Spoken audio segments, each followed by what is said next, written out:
आणि यानंतरची बातमी आहे सिनेटच्या निवडणुकीसंदर्भातली।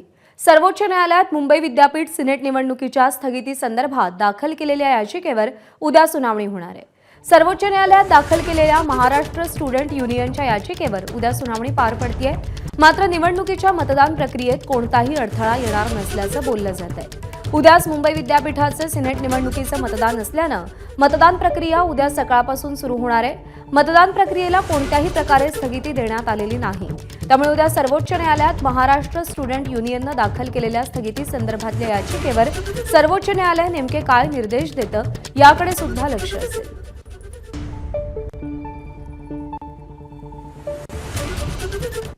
दरम्यान या सगळ्या संदर्भात आशिष शेलार यांची प्रतिक्रिया समोर आली आहे, आपण जाणून घेऊया।